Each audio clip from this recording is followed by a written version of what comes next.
Royce Drenthe, Daniel Veloso, je weet zelf, Indy Ferra.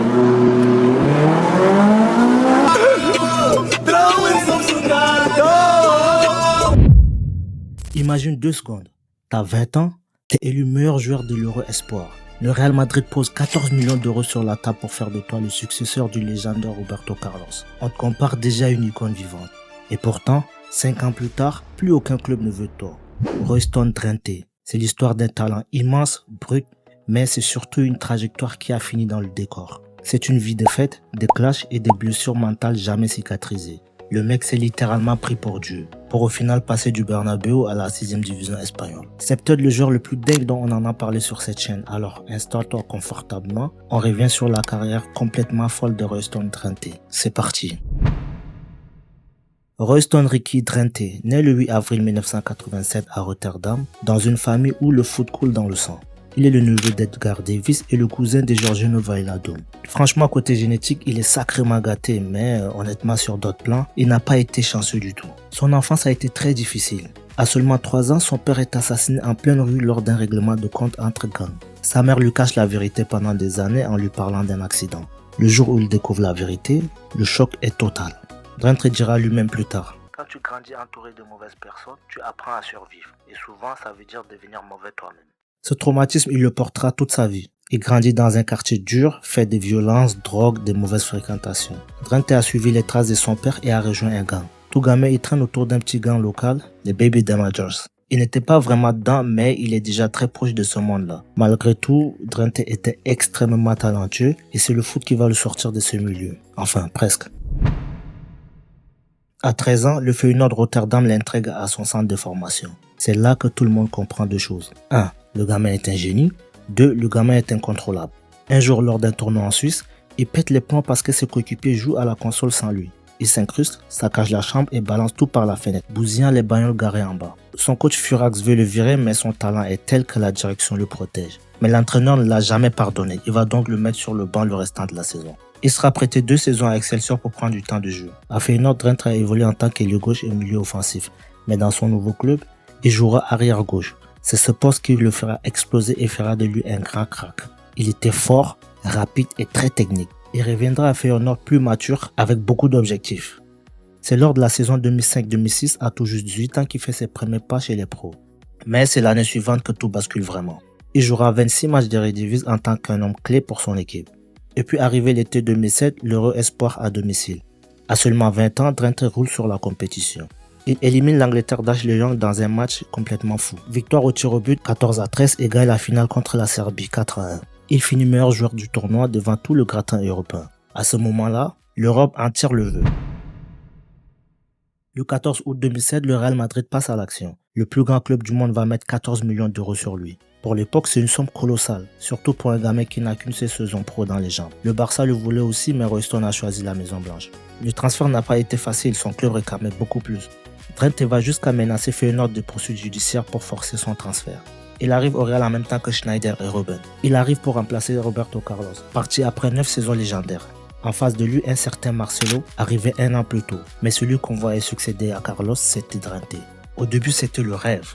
Pour son premier match au Bernabéu contre Séville, il envoie un missile de 35 mètres sous la barre. Le stade explose. Les médias s'enflamment, c'est le nouveau Roberto Carlos. Mais derrière les paillettes, tout se dérègle. Drenthe devient millionnaire du jour au lendemain et il ne sait pas gérer. Pour sa première saison, il a disputé 18 matchs de Liga, dont 7 titularisations et 1 but. Le Real est champion, mais Drenthe est déjà sur la sellette. Et surtout, les problèmes hors du terrain commencent. Quelques jours après son 2e match, il percute une voiture de police à 5 h du matin et blesse légèrement un agent. Heureusement qu'il a été testé négatif à l'alcool, sinon ça aurait pu être la fin. Mais l'image est déjà gravement ternie. À côté de lui s'est trouvée sa petite amie, une mannequin de Playboy Malena Gracia. Elle était impliquée dans un scandale de prostitution, sachant qu'il était marié à une autre femme et sa femme est enceinte. Aïe. Ça fait beaucoup là, non? Un de ses anciens entraîneurs résumera la situation ainsi après son arrivée au Real Madrid. Royston a changé, il se croyait trop important. Quand il est revenu, la première chose qu'il m'a montré, c'était une montre. Il m'a dit, il y en a quelques-unes au monde, j'ai payé 80 000 euros. Ça ne m'a pas impressionné, ça m'a rendu triste. Ils lui ont donné trop d'argent, trop vite. On n'a pas seulement perdu un grand footballeur, on a perdu un bon gars. Des années plus tard, Drenthe racontera sans détour. À ce moment-là de ma vie, je pensais vraiment être Dieu. C'est comme ça que je me sentais.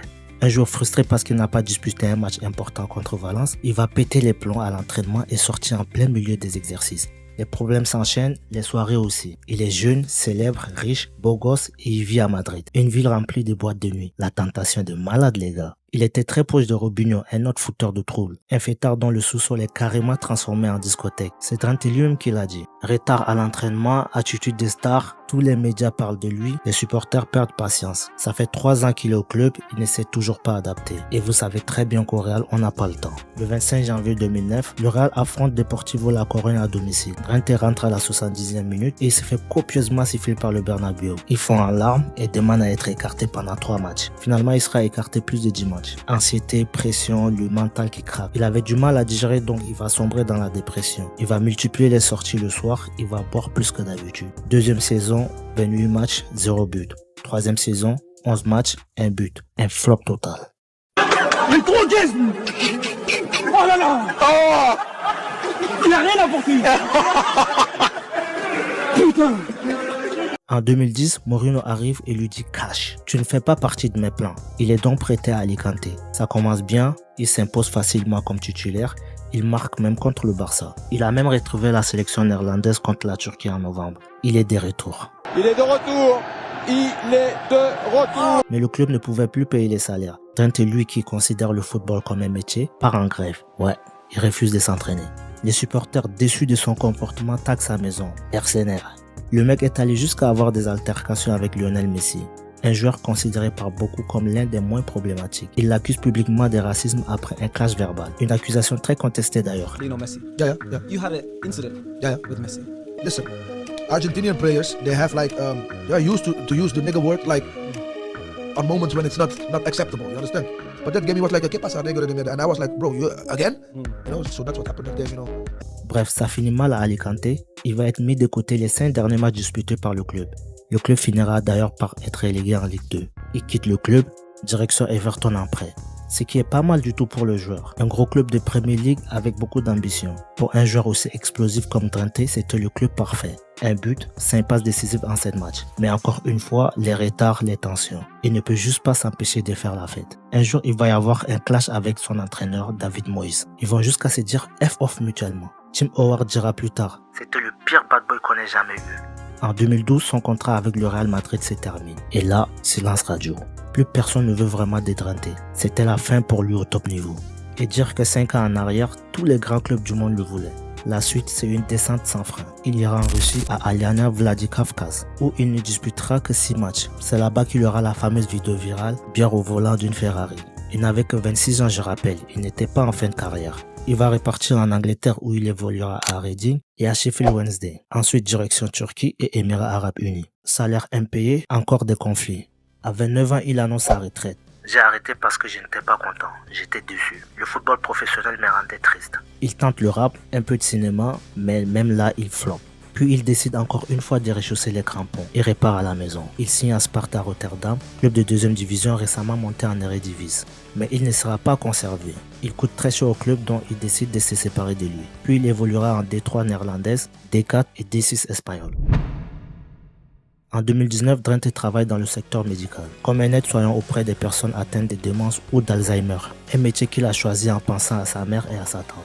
Il dira « J'ai découvert une autre facette du monde, ça m'aide à devenir une meilleure personne ». Il a fait faillite en 2020, il a perdu plus de 3 millions. Un autre détail que je tiens à préciser, Royston a 8 enfants, tous des relations différentes. Ouais, 8. Il prend sa retraite définitive en novembre 2023 à 36 ans. Au total, il aura comptabilisé 280 matchs pro, 31 buts, 27 passes décisives. En octobre 2025, nouveau choc. Royston Trent est victime d'un AVC à 38 ans. Aujourd'hui, il est en rééducation. Sa famille demande le respect de son intimité. Alors, Royston Trent, le plus grand gâchis du 21e siècle ou juste un gamin surbré brisé trop tôt par une vie trop lourde à porter? Dis-moi en commentaire, pour toi, c'est qui le plus grand talent gâché de l'histoire du foot? Merci d'avoir regardé la vidéo jusqu'à la fin. Si l'histoire t'a marqué, lâche un like et abonne-toi. Merci et à la prochaine.